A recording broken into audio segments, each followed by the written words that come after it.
A paz do Senhor, irmãos, que bom nós estarmos juntos na lição de número 12, que traz por tema a bendita esperança, a marca do cristão. E nesta lição, nós vamos mostrar para onde aponta a nossa lição. E eu desenvolvi um gráfico bem legal para você poder explicar para os teus alunos aonde está a nossa esperança. Também eu quero responder com você 3 perguntas. Primeiro, da onde vem a esperança que Paulo coloca nas suas cartas? Da onde ele tira essa esperança? Segundo, o porquê o porvir, o futuro, a calma nos traz consolo. E terceiro, como eu posso afirmar que a nossa esperança é melhor que as demais religiões?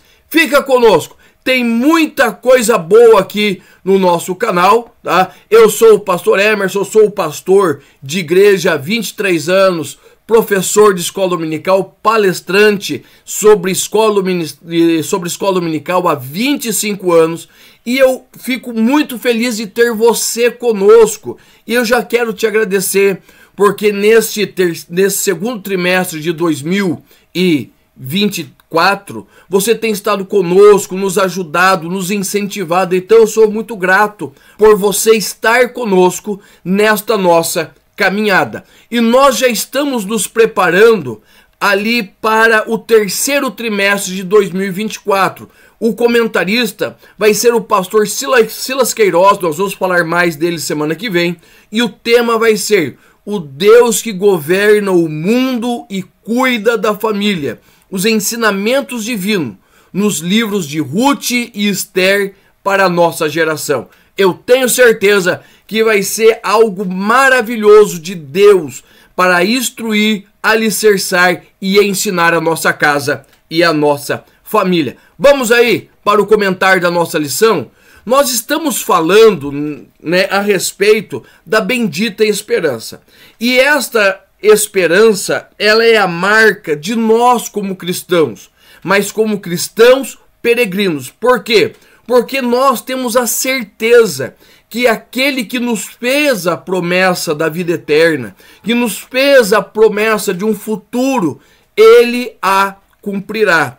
É por isso que Paulo, ele escrevendo o seu texto em 1 Tessalonicenses capítulo 4, versículo de número 13 a 18, ele vai falar de toda a vinda de Cristo, as fases da vinda de Cristo. E no versículo 18, ele deixa a seguinte mensagem: consolai-vos uns aos outros com esta palavra. Ou seja, a palavra da redenção, a palavra da salvação, a palavra da volta de Cristo serve de consolo para mim e para você. E é por isso que nós que vivemos firmes em Cristo, nós podemos o quê? Aquietar o nosso coração e podemos vencer as dificuldades que estão sobre as nossas vidas.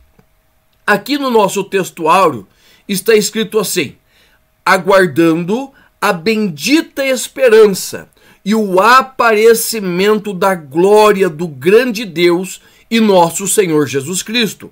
A nossa verdade prática, que é o centro do nosso ensino, diz assim: a esperança cristã é a âncora que mantém a alma do crente firme diante dos dissabores em nossa jornada. Então, o que o texto áureo e a verdade prática, elas estão nos sintetizando da lição? Que primeiro, nós temos uma esperança e nós precisamos o quê? Guardar essa esperança. Nós precisamos reter esta esperança em nós até quando? Até a volta de Cristo. Mas para que nós possamos chegar firmes nesse momento, nós precisamos compreender que a nossa fé precisa estar arraigada, ancorada. Aonde? Nessa palavra, que é esperança. A esperança que Cristo deixou para os seus. Para que no meio da jornada, lembra, aqui é a capa da nossa lição. A capa da nossa lição, ela está mostrando uma jornada que no meio dessa jornada nós não venhamos desfalecer, mas tenhamos força, graça e vigor. Beleza? Vamos lá? Vamos continuando? Mas antes disso, deixa eu mostrar para você. Esse daqui é o PDF que nós desenvolvemos toda a lição. Chega mais pertinho aqui. Toda a lição nós desenvolvemos um PDF que é o material da minha lição, que eu preparo aqui com todos os meus apontamentos, versículos. Tem coisas que eu não falo, mas estão registrados aqui e pode te ajudar bastante. Quer adquirir nosso material? É bem simples, é gratuito. Entra aqui embaixo, certo? Tem um link do WhatsApp e você vai entrar no nosso grupo. Não é um grupo de bom dia, é um grupo onde nós colocamos material da EBD, ok? Ali nós colocamos o nosso PDF e também nós colocamos esse material aqui, esse postzinho, que é um card para que você venha colocar, todo dia tem um card novo ali, para você colocar nos seus grupos do WhatsApp, do seu status, para ir chamando a atenção dos teus alunos, da tua classe para a escola bíblica. E não se esquece, deixa um like, certo? Deixa um like, deixa um comentário, certo? Sobre a lição. Qual das lições você gostou mais até agora? Deixa um comentário e isso vai nos ajudando muito. E daqui a pouquinho, eu vou falar de uma surpresa que nós estamos preparando para o mês de julho. Mês de julho, nós começamos a nova lição e também tem uma surpresa para você que é nosso aluno na Escola Bíblica Online. O nosso primeiro tópico, ele diz assim: para onde aponta a esperança do cristão? Ok? Para onde aponta? É fato, a nossa esperança aponta para Cristo. Toda a história do povo de Deus, começando, certo, em Gênesis e indo até Apocalipse, ela começa em Cristo. E isso fica muito registrado ali em Gênesis capítulo 3, versículo 15. A Bíblia vai contar para nós nos versículos anteriores, né, a inquietação que o pecado causou nos nossos pais, mas também existe uma promessa para o futuro, um futuro realizado no nascimento, morte e ressurreição de Cristo, mas um futuro ainda distante porque ainda não se cumpriu, ainda existe uma jornada, que é o arrebatamento da igreja, as bodas do Cordeiro, o retorno de Cristo em glória, milênio e a derrota final de Satanás. E esse texto de Gênesis, capítulo 3, versículo 15, ele diz assim: e porei inimizade entre ti e a mulher, e entre a tua semente e a sua semente.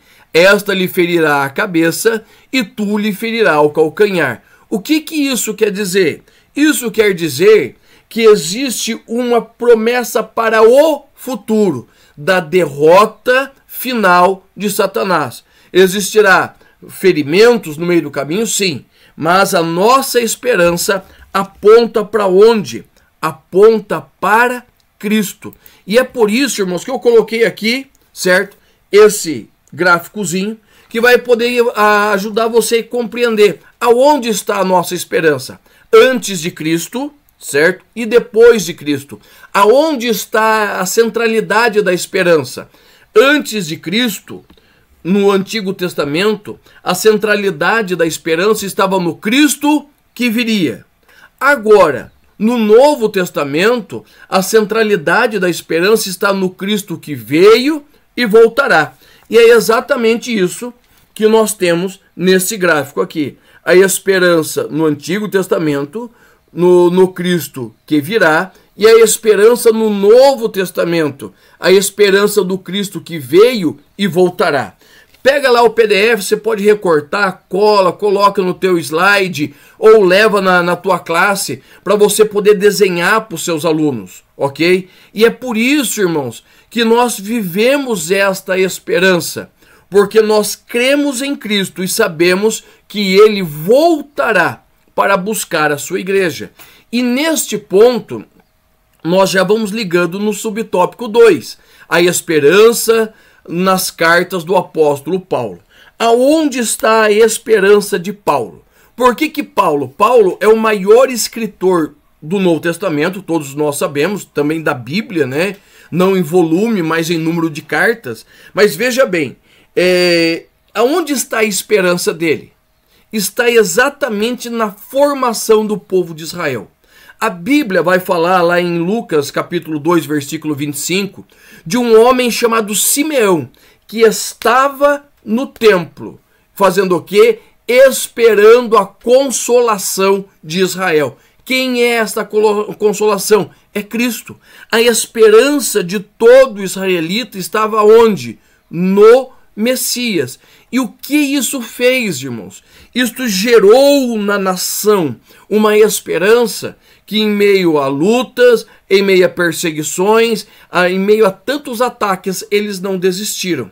E quando nós olhamos para as cartas de Paulo, nós vamos ver o seguinte, que Paulo, ele escreveu 13 cartas. Nas 13 cartas, 11 ele fala da bendita esperança. Tá? Das 13, 11. Nessas 11 cartas, ele vai falar 59 vezes a respeito de esperança. Tá? E essa teologia de Paulo, ela não é simplesmente uma teologia do papel, do farisaísmo, não. Essa teologia, ela vem arraigada no seu ser, certo? Está arraigada em Paulo. Por quê? Quando você olha para 2 Timóteo, capítulo 4, você vai ver o quê? Você vai ver um homem sabendo que vai morrer, mas ele traz a sua declaração de fé, a sua declaração de esperança. Irmãos, preste atenção. A declaração de Paulo é uma declaração de esperança. Ele vai dizer que, olha, ele combateu o bom combate, acabou a carreira e guardou a fé. Agora, o que sobra para ele? Esperar a coroa que o Senhor, o justo juiz, dará a ele. Mas não somente a ele, mas todos que no mesmo caminho estão guardando a fé. Ou seja, desde o seu nascimento, toda a preparação que ele teve para o seu ministério no farisaísmo, tá? Daí ele se converte a Jesus e ele vive uma esperança focada em Jesus, ele morre em Cristo, declarando a sua esperança. Por quê? Porque a esperança de Deus, de Paulo, tem, como diz o título do nosso subtópico 3, Deus, o autor da nossa esperança. Esta esperança está relacionada diretamente ao caráter de Deus, certo? Porque os que esperam, os que confiam em Deus, eles vivem a sua promessa. Esse Deus, ele cumpriu as suas promessas em Israel. Se nós olharmos desde tudo que ele falou com Abraão, tudo foi se cumprindo, a nação, a terra, as promessas. O Senhor, ele não deixou que o seu povo caísse em desânimo, mas a sua promessa se cumpriu. Então, esta esperança em Deus no presente é também uma esperança futura, certo? E isso é o que é a intervenção escatológica de Deus. Nós vamos falar dessa escatologia no nosso último tópico. Essa escatologia, ela aponta direto para um propósito sublime de Deus.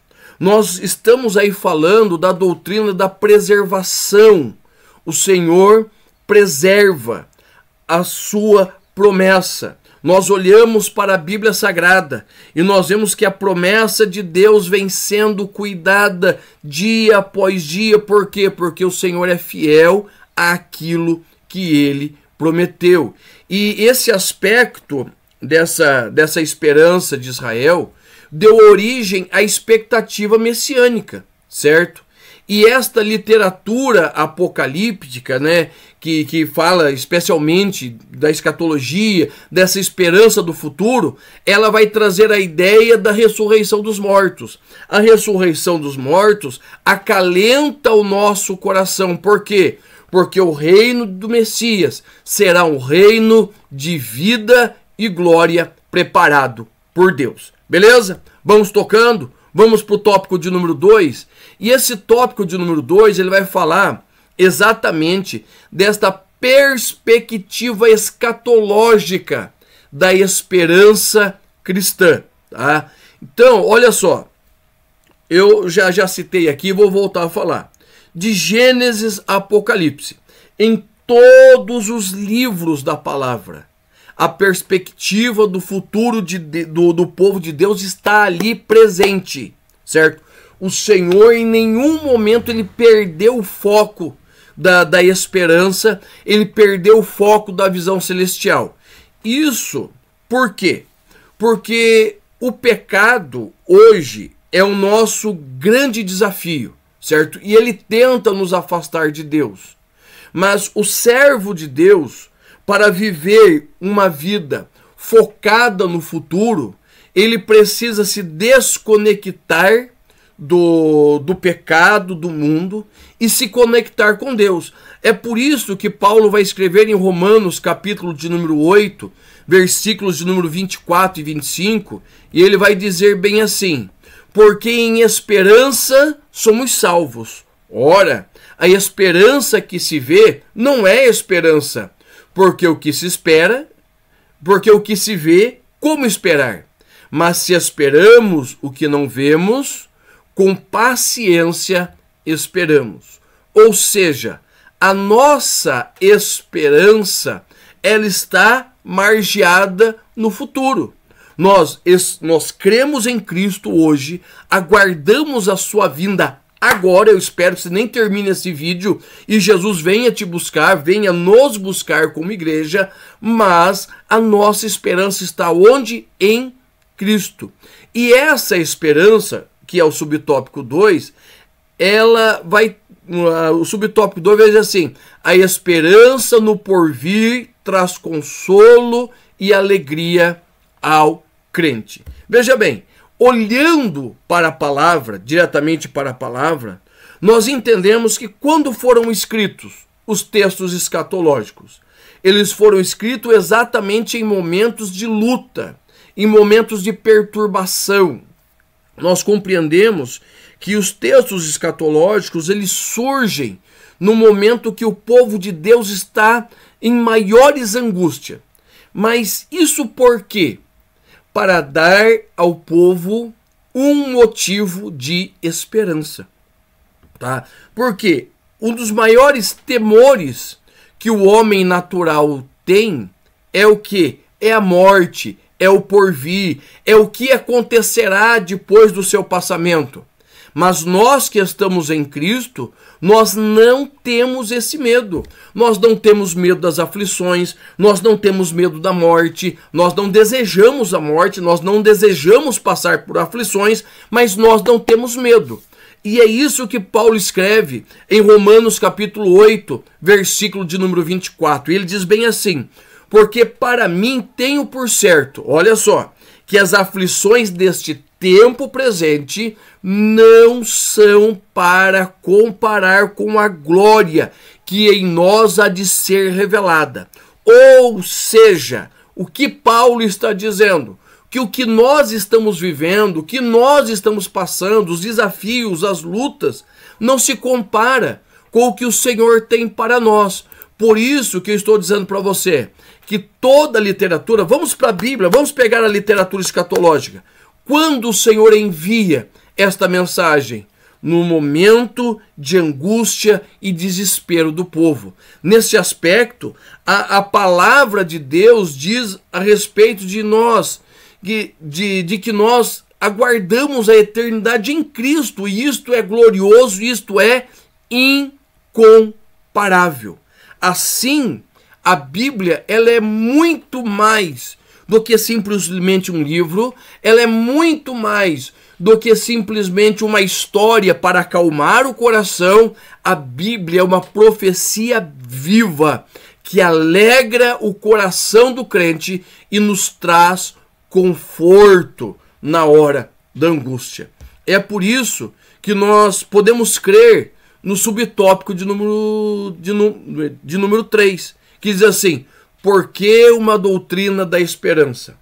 Por que pensarmos né, numa doutrina que nos traz esperança? Exatamente para podermos vencer os dias maus. Os nossos dias, de uma forma geral, eles são maus. São dias de dificuldades, são dias de aperto. Mas lembra que eu li com você 1 Tessalonicenses 4,18? Consolai-vos uns aos outros com estas palavras. As minhas palavras não trazem consolo. As minhas palavras não trazem alento. Mas a palavra de Deus, ela traz ao coração do homem, ela traz ao coração da mulher alento para viver os dias difíceis. É por isso, irmãos, que nós temos sempre a palavra de Deus em nosso coração.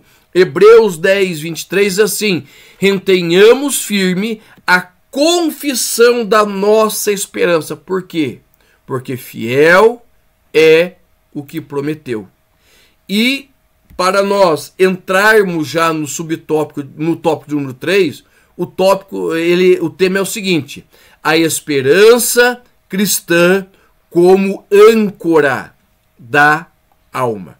Veja bem, o subtópico 1 diz assim: nossa esperança como âncora.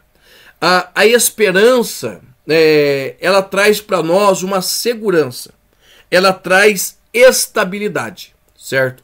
Da mesma forma que uma âncora de um navio, tá? O navio, quando ele está parado, se ele não estiver ancorado, não tem o que o segure, porque a turbulência do mar lança o navio de um lado para o outro. As ondas do mar, o que ela vai fazendo? Ela vai atraindo o navio ou para encalhar na terra, certo? Na praia, ou vai atraindo o navio para o meio do oceano. Então, qual é a necessidade? A necessidade é de uma âncora, certo? De uma âncora que firme este navio para que ele não fique se batendo de um lado para o outro. Então, Cristo, como nosso sumo sacerdote, ele nos dá acesso às promessas futuras, mesmo nas circunstâncias difíceis que nós vivemos. E é por meio dele, por meio de Cristo, que nós encontramos a vida eterna. É por causa do caráter de Cristo que nós podemos viver as promessas de Deus. E isto firma os nossos passos. Isso nos fortalece para quê? Para não desistirmos nem desanimarmos em meio à nossa caminhada, tá? Então, nesse ponto, nós podemos compreender o subtópico 2. E o subtópico 2 nos faz uma pergunta: por que a esperança do crente é melhor? E eu vou te responder: porque ele está baseada em Cristo, sabe? Se você olhar para os estudos, o que a medicina diz, que todos aqueles que têm fé, independente da matriz religiosa que ele tenha, a fé auxilia e impulsiona uma recuperação melhor. E isto é evidente. Mas por que isso? Porque a fé, certo? Estou falando de uma fé de uma forma geral. Ela nos dá ela ativa a nossa esperança. Ela ativa o nosso desejo de chegar a um ponto maior, um ponto melhor, um ponto distante. Ok? Tá. Agora, respondendo a pergunta: por que a nossa fé é melhor? E eu vou te responder lendo Isaías capítulo de número 64, versículo de número 4. A nossa esperança é maior porque desde a antiguidade não se ouviu, nem com os ouvidos se percebeu, nem com os olhos se viu um Deus além de ti que trabalha para aqueles que nele confia. E eu vou continuar te respondendo com Hebreus capítulo de número 10, versículo 23. Retenhamos firme a confiança da nossa esperança, porque fiel é o que prometeu. Por que, irmãos, que nós podemos garantir que a nossa fé é maior, é melhor. Não porque a nossa fé natural, o que nós cremos é melhor, mas a nossa fé está arraigada em Deus. Um Deus que olha para mim com os meus pecados e a minha dificuldade e envia o seu filho para morrer por mim. A minha fé é melhor porque ela está firmada em um Deus imutável. A minha fé é melhor porque tudo aquilo que ele prometeu, ele cumpriu. E ele está trabalhando. E Paulo escreve em Colossenses 1:24, vai dizer assim, ó, Cristo em vós, a esperança da glória. Ou seja, a certeza de Cristo estar em mim, ele vai me dar esperança para buscar a glória de Deus. A glória vivendo uma vida que glorifique ele agora, mas também a busca de uma glória futura. Tá? E para nós irmos encerrando, o subtópico 3 diz assim, mantendo firme a esperança. Mantendo firme a esperança. Por quê? Vou ser bem sincero. Tem dias, irmãos, que o mar está tão agitado que parece que a âncora da nossa alma vai estourar e nós vamos nos perder pela vastidão do oceano. Mas Paulo escreve em 2 Tessalonicenses, capítulo 2, versículo 5, desta forma, que não vos movais facilmente do vosso entendimento, nem vos perturbeis por espírito, por palavras, por epístolas, como se o dia de Cristo estivesse já perto. Ou seja, a ideia de Paulo é a seguinte, não se mova, fica firme. Fica firme por quê? Porque é tendência do ser humano, da nossa natureza. A nossa natureza, ela é semelhante à água, certo? Ela sempre procura um lugar mais fácil para ela escapar. Você não consegue segurar a água. A água, ela sai pelos vãos da mão, ela sempre sai. E a nossa natureza humana tem exatamente esse desejo. Fugir dos problemas, fugir das lutas, sair do meio daquilo que está nos trazendo angústia. Esse é o desejo da nossa alma. Mas, deixa eu deixar bem claro para você, o Senhor Jesus, em João 16:33, ele vai dizer assim, ó, tenho-vos dito isto, para que em mim tenhais paz. No mundo tereis aflições, mas tende bom ânimo. Eu venci o mundo. Preste atenção. Como eu posso me manter firme? Crendo em tudo aquilo que o Senhor falou. E ele deixou bem claro, você vai ter aflição, mas eu venci. Eu venci e vou te ajudar a vencer. E nós precisamos aprender um segredo de Mateus 6:21, que está escrito assim, onde estiver o vosso tesouro, aí também estará o vosso coração. Tesouro é riqueza, é aquilo que você se importa, é aquilo que você guarda, é aquilo que você preserva. Aonde estiver isto, vai estar também o teu coração. As lutas, dificuldades, problemas, dilemas, se isto for a tua riqueza, é lá que o teu coração vai estar. Mas se Cristo estiver em você, ele te garantirá vitória. E eu quero encerrar esta aula, e eu quero encerrar esta lição, né, que nós estamos falando da bendita esperança do crente, tá? Que é a nossa marca como cristão. Eu não vou cantar, porque se eu cantar você vai embora e nunca mais vem me assistir, tá? Vem assistir nossa aula. Mas eu quero usar um louvor que o apóstolo Paulo escreveu. Tá? Paulo escreveu um cântico em Romanos capítulo de número 8, versículos de 31 a 39. E ele vai dizer assim, que diremos, pois, estas coisas? Se Deus é por nós, quem será contra nós? Aquele que nem mesmo seu próprio filho poupou, antes se entregou por todos nós. Como não nos dará também com ele todas as coisas? Quem intentará acusação contra os escolhidos de Deus? É Deus quem os justifica. Quem os condenará? Pois Cristo, quem morreu, ou antes, quem ressuscitou dos mortos, e o qual está à direita e também intercede por nós. Quem nos separará do amor de Cristo?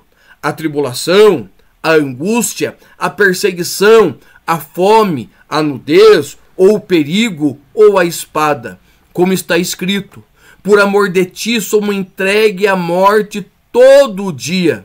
Fomos reputados como ovelhas para o matadouros, mas em todas estas coisas somos mais do que vencedores pelaquele que nos amou, porque eu estou bem certo que nem a morte, nem a vida, nem os anjos, nem os principados, nem a potestade, nem o presente, nem o porvir, nem a altura, nem a profundidade, nem a largura, nem outra criatura nos poderá separar do amor de Deus que está em Cristo Jesus, nosso Senhor. A nossa bendita esperança está em Cristo. Cristo em nós, esperança da glória. Deus te abençoe e eu te espero na lição.